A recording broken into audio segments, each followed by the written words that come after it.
Hello, my name is Azriel. I started playing Destiny 2 around 2 weeks ago, so I'd be considered a new light. I'm here to share my experiences. Let's get one thing out of the way first, though. I will not be talking about the beginning of the game because I literally autopiloted through it. My first week of the game was spent me trying to get exotics, decent armor, and me trying to experience the PvP aspect of the game, also known as the Crucible. Note that this also did not go well because I am dog shit. I didn't have good gear yet. Campaign I completed was the Witch Queen. It was pretty good. Other than the fact that I did it on legendary difficulty, which made it exponentially more difficult as a solo player who just started the game. Um, I still completed it though because mom ain't raised no bitch. So yeah, yeah. Once I ran through the campaign, I was able to do the quest for the Ostia Striga, and my god, that puts the entire camp. That puts the rest of the game on easy mode. To be honest, why should a weapon that has auto targeting on its bullets that are also poison tips that also deal tick damage, and if the poison kills the target, you get 30 bullets back. Why was that ever released? It literally made every single mission past the Witch Queen easy because you don't have to think about the game.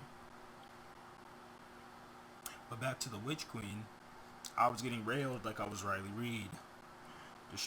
If I was getting hit by anything, it was taking knights surrounding me, 7 of them at a time, with an unstopped champion, by the way. And if it wasn't them, I was getting shot by 2 shriekers because one just isn't enough. And if it wasn't them, it was the 3 different wizards shooting fireballs at me while having a shield that I can't break because I don't have the Striga. It was so unbelievably difficult that I almost contemplated giving up. But my mom ain't raised no quitter, so I ain't give up and I powered through it. Yeah, it took a couple days to complete the campaign. What should you be expecting from an inexperienced player? Now for the final part of the Witch Queen campaign, it was pretty simple. The Sabbathian boss fight, the final mission.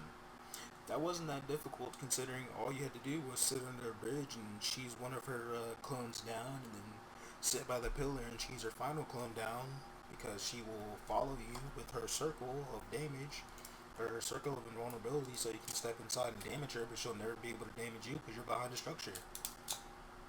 So after that happened, the cutscene for the end was pretty great. I got to see a bit of lore about the witness's plans with the Sabathun in the beginning and why she was saved by the Traveler, which is pretty neat. My experience with the Crucible is dog shit as usual. Let's be real.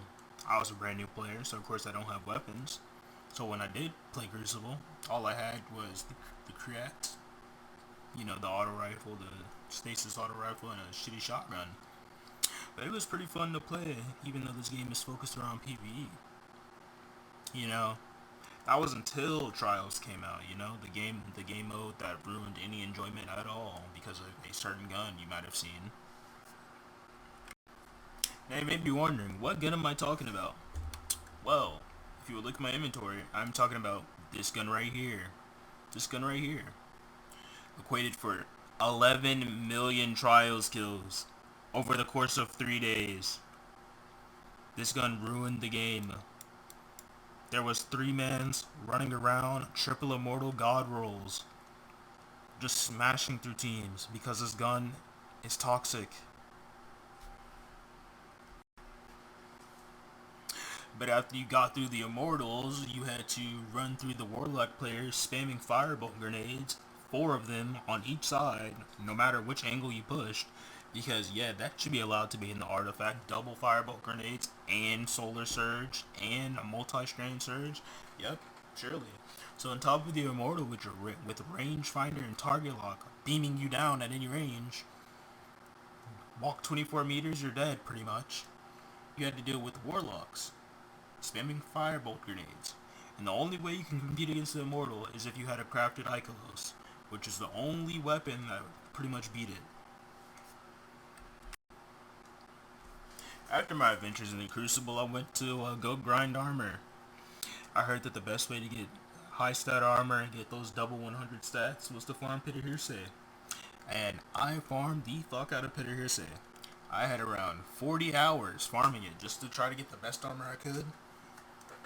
And this is all I could really end up with, 92 mobility, 95 discipline.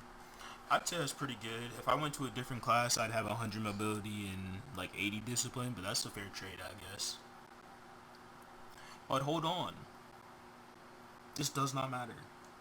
Because I found out 3 days later that Artifice Armor is the best gear in the game. And they gave you a +3 mod slot on every piece that you had, so you can get 30 or 15 free stats just for free, just by doing master dungeons. But the problem with that is you need a good enough fire team to get through them, and on top of that, you'd have to find a master dungeon that's easy to farm. Since they changed duality, I don't think there is a master dungeon that's easy to farm. So you have to wait for a time efficient one to come through.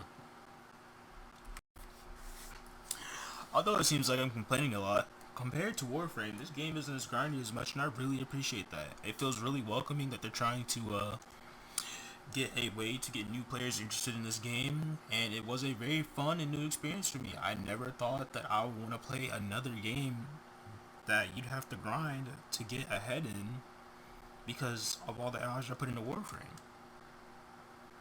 But, I expected my time to be wasted, but this is a really nice change of pace. I enjoyed playing this game. The community was very helpful and very detailed on every step on how I should complete a task or what things I should be grinding for to make my experience better. I would like to thank the Destiny 2 LOG Discord for helping me find fire teams for Crucible, raids, and quest lines and dungeons. And for my next video, I'll be reviewing the Lightfall campaign as a new light. Spoiler alert, it's a filler campaign. It's very boring. If you enjoyed the video, please leave me a like and subscribe, as this took a lot of time to make. Now, thank you and have a great rest of your day.